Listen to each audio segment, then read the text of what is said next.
These drugs are being trafficked. This sole individual, one of the individuals involved here, brought these drugs into the city and is solely responsible for the drugs you see on the table and the weapons you see on the table.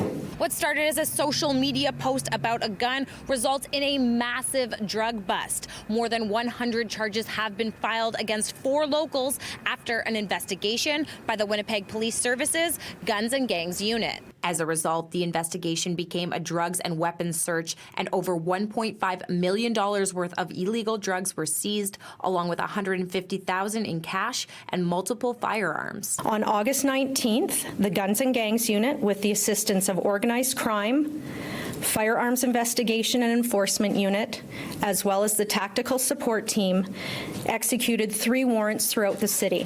Jonathan Alexander Hernchier was charged with 46 drug, firearm, and assault-related offenses. Joseph Liu was charged with 35 drug and firearm-related offenses. Laura Jean Powell was charged with 16 drug and firearm-related offenses. Sherry Ann Kelly Lajamodier was charged with 12 drug and firearm-related offenses. In under 48 hours, the teams detained all 4 Winnipeggers. Commander of Organized Crime Elton Hall praised the performance of the officers involved, but is concerned about the findings of the investigation. I'd like to point out the significant seizure of 18 kilograms of methamphetamine in front of me today. This is a highly addictive and dangerous drug which has plunged individuals and the healthcare system into crisis.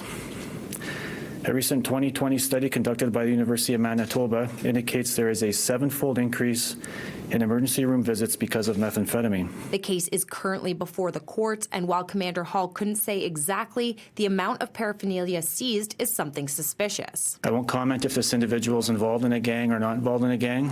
I can tell you that just about everybody in Canada and everybody in Winnipeg do not have access to this type of weaponry or the amount of drugs you see on the table today. This is generally reserved for people in a drug trade or who are in gangs or organized crime groups or drug networks. As far as the weapons are concerned, an investigation will continue by the Firearms Analysis Unit in conjunction with the Firearms Investigations Unit. So both units will start looking into the history of the firearms to see where they're from, if they've been trafficked, if they're stolen, if they're from the United States. The investigation does continue after this. In Winnipeg, Brianne Foley, City News.